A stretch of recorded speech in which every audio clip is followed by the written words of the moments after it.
No reason for you to ask me to leave except you have a content-based issue with what I'm doing here. And that's not cool, man.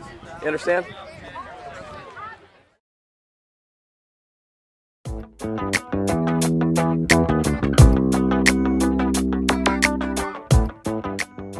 All right there. I apologize for yelling at you.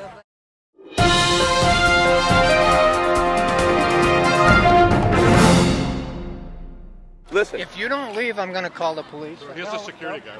Where's it? Bring the security guard over.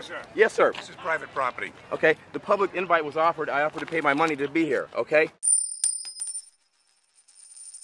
You're a bigot, aren't you? Absolutely not. You're a bigot, aren't you? You're another bigot coming in here? No. Trying to hurt Republicans because you're I don't know. I'm working with Republicans right now. Are you a bigot? Nope. Are you? Is Kelly? Oh, yeah?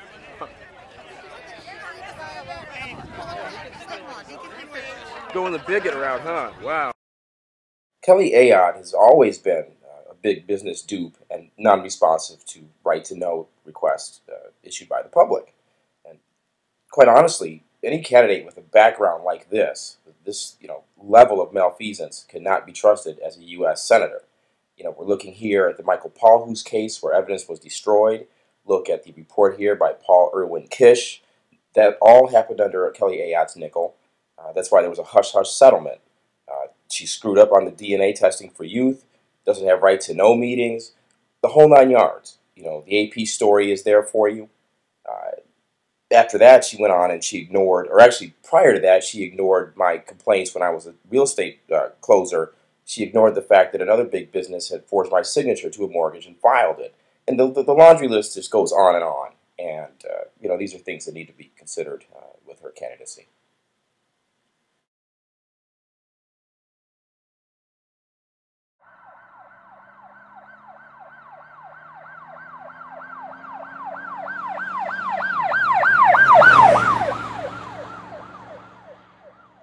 Person. You have been disinvited. You because haven't why? Paid. My money's not good enough? That's right. Now leave. Why not? Why isn't my money good enough? You need to leave now. Oh, you don't want my money out? Now. Listen. This is private property. Did you just hear him? You need to leave. And a public invite. Would the only reason you don't want me here... Do you want me to call the Manchester Police Department? I'd be Are you going to have false arrest? Do you want me to call him or not? Call him.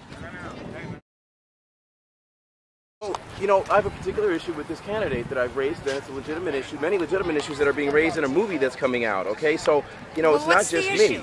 The issue is that she covered up. I know, but I'm curious. She covered up the Franconia shooting tragedy.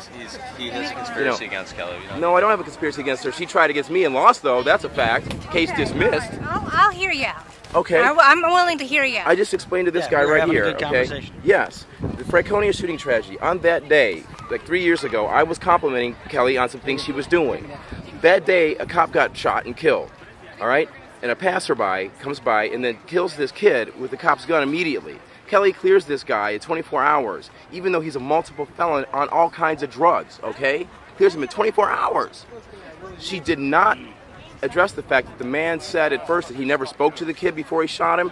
She used the third version of his story, which was to say that, I warned the kid to put the gun down and all that. He did none of that, all right? And the writer, Casey Sherman, who's the Boston Strangler investigative writer. So this is a legal issue. This is very much a legal issue, okay? Court issue. Okay, I don't know anything about the court issue, so I can't. It's crucial because she gave this guy a multiple felon a pass, and he only went out to commit more crimes. He subsequently threatened. Listen, he's in jail right now because he threatened his elderly neighbor, a female, with a gun. Okay, right? So this guy, and he violated a prior order, he's threatened police himself, but just because he killed a cop killer, Kelly gives him a pass. So this happened 3 years ago? Yes, and there's a lawsuit. lawsuit. You're bringing this out now during an election? I've been bringing it out for 3 years, my friend. It's all on the internet, and my research is documented. I sued Kelly over it. I got the original dash cam video. I researched it. The sound does not match, but also there's a book that's been written. Okay, I've been at this for 3 years. All right. So it's nothing new here, okay? All I can say is I'll have to wait and I'll have to look at your documentary. Yes, and we'll keep an open mind. Bad Blood, Freedom and Death in the White Mountains is the big movie. My work is available at kingcast.net. So it's all right. The lack of any investigation into what happened.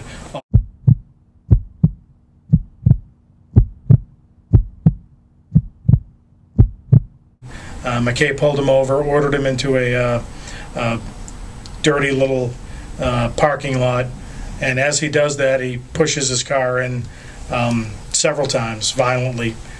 jumps out of his car with a can of OC spray, pepper spray, soaks Lico Kenny and his passenger Caleb McCauley.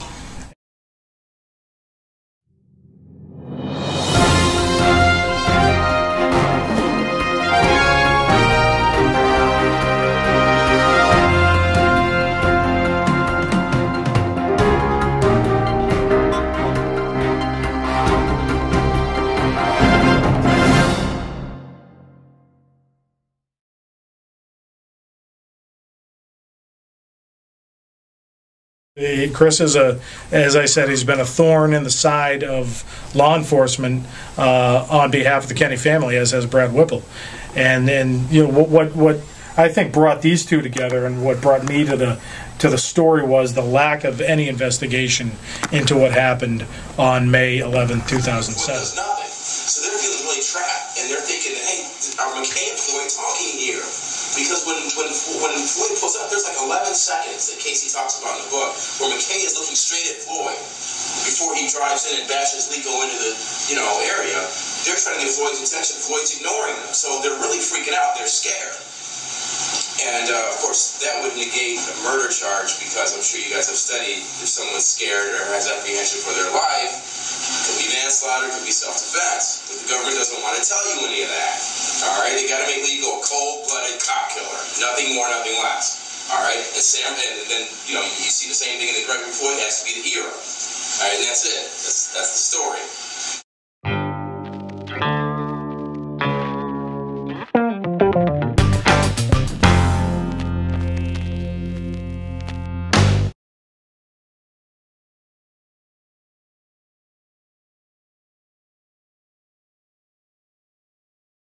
And the cop. You don't have to be a rocket scientist to figure this all out. Some people can see it more than others. And I was just saying that, I saw the videotape, and here's the cops pounding the shit out of Lico on the side of the road. You got 8 to 10 cops, and he's saying, "Stop, who cares?" Hey Kelly, how much is the Planned Parenthood lawsuit going to cost the taxpayers? Huh? Where was Gregory Floyd standing when he shot Lico Kenny's windshield out, Kelly? And how did he go home with Lico Kenny's live round in his pocket? How'd that happen? Huh? It's all right. Hi. Hi. What's your name? My name is Taylor. Taylor, nice to meet you. Nice Chris to meet King. you, sir. How you doing? All right, brother. Good. What's your name? Jim. Chris King. Nice to meet you. Yeah. Good. Why are you waving your hat at me? Because you're happy to see me? Yeah, I am. I'm really happy to see you.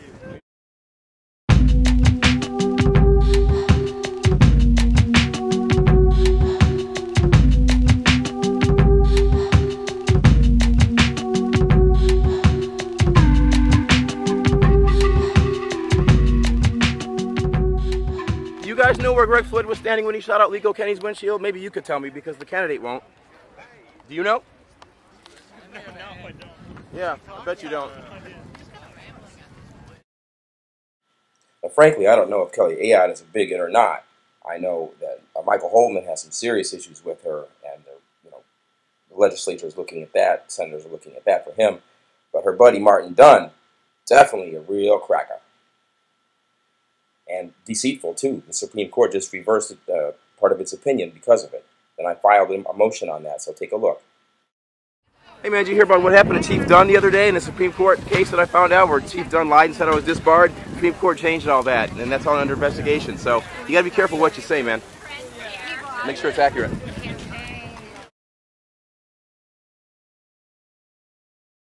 It is a fact that Martin Dunn and his lawyer, Dan Mullen, lied throughout the Supreme Court filings when he got his retirement benefits. It's a fact that the Supreme Court has corrected some of that.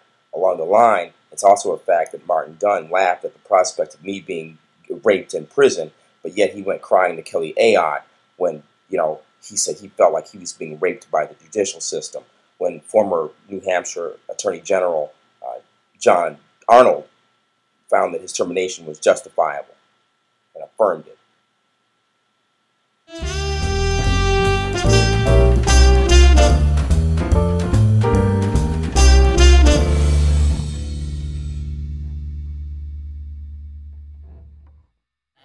But you chill to take pictures, especially outside. Nobody can stop you doing that. I know. It's fine, I don't. Well, like I say, on the day that the whole tragedy happened, I was supporting her, writing a positive comment, and all of a sudden, because I pointed out a lot of flaws in her so-called investigation, and that's going to be part of the movie when Casey Sherman's movie comes out, too.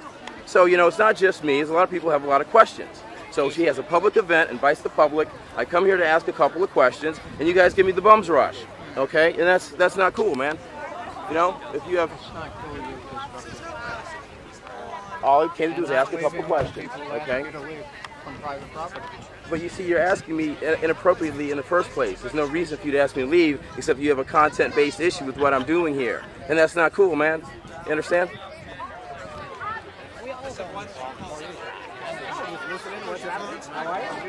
Yeah, man, well, what's going on is I explained to these gentlemen that back on the day of the Franconia shooting tragedy, I was complimenting Kelly Ayotte on some of her policies, you know? Cool. And then since then, I've come to disagree with her about some of her policies, and so does Casey Sherman, and that's what's going to come up in the new movie that's coming out, Bad Blood, Freedom and Death in the White Mountains. Wow. So I just figured, you know, hey, I just asked a couple questions, and then, you know, I got the bums rush, man. So, yeah, man.